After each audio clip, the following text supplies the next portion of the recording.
राम और आप देख रहे हैं यूलाइक इलेक्ट्रॉनिक्स। तो दोस्तों आज की इस वीडियो में हम आपको बताएंगे कि ये जो होम थिएटर का बोर्ड होता है उसका हीटसिंक गर्म क्यों होता है और इसका जो डायोड भी होता है क्यों गर्म होता है और इससे जो जुड़ी हुई जितना प्रॉब्लम होता है उसके बारे में आपको बताऊंगा। तो सबसे पहले दोस्तों आपको ये जान लेना ज़रूरी है कि इसमें जो पावर सप्लाई जो इसमें इनपुट जो दिया जाता है वो 12-0-12 दिया जाता है, जो कि ये 24 वोल्ट पे काम करता है। और ये जो 4440 होता है दोस्तों वो 12 वोल्ट पे काम करता है। तो 4440 से ज़्यादा ये लगभग 2 गुना इसमें गर्म होता है ये हीटसिंक। और 4440 का जैसा कि देख रहे हैं आप, उसमें जो हीटसिंक भी लगा होता है छोटा लगा होता है और आईसी उसका डबल होता है। देख सकते हैं ये 4440 आईसी 12 वोल्ट में ही काम करता है, तो इसमें छोटा सा हीटसिंक लगा होता है क्योंकि ये 12 वोल्ट पे काम करता है। ठीक है दोस्तों, और इसमें जो ये आईसी 2030 यूज किया जाता है इससे छोटा छोटा करके बहुत ही छोटा होता है दोस्तों। तो इसमें क्या होता है कि इसको 25 वोल्ट पे ये काम करता है, तो इसलिए ज़्यादा गर्म होता है।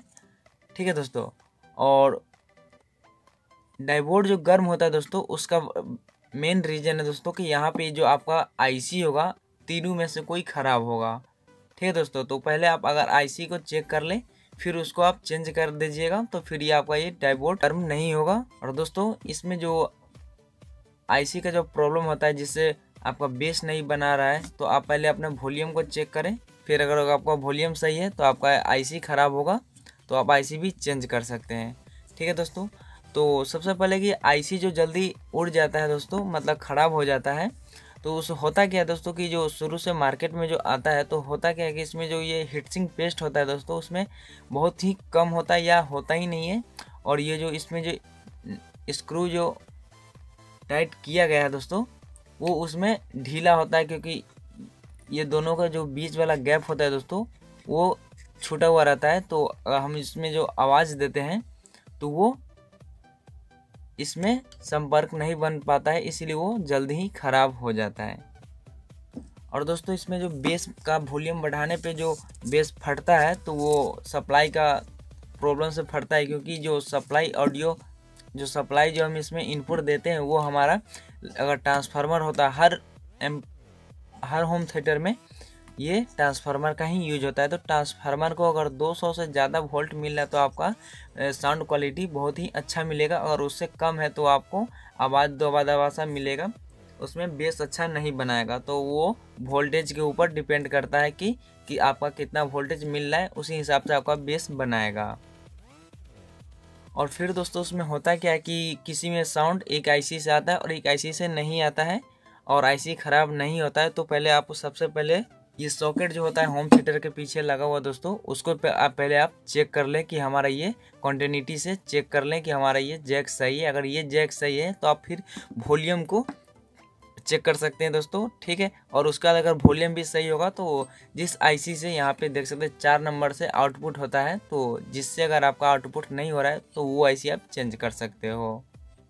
और दोस्तों बहुत सारे सोचते होंगे कि इसमें जो फ़ैन होता है इसको हम कूलिंग फ़ैन लगा दें इसमें, तो हो सकता है कूलिंग फ़ैन लगाने से ये आपका इसमें हमिंग का प्रॉब्लम आ सकता है। तो इसमें कोई फ़र्क नहीं पड़ता है अगर इसको फ़ैन लगाते हैं या नहीं, क्योंकि ये हीटसिंक जो होता है दोस्तों ये आईसी जो गर्म होता है उसको वो ठंडा करने के लिए लगाया जाता है, क्योंकि एल्युमिनियम का ये बना होता है और ये बहुत ही जल्दी ठंडा हो जाता है। तो ये जो आईसी वर्क करता है तो यहाँ पे जो गर्म होता है तो वो यहाँ पे जो टाइट किया गया है नट से, तो उसके ज़रिए यहाँ पे इसमें आ जाता है जो हीट होता है, और फिर यहाँ पे इस पर ये ठंडा करता रहता है।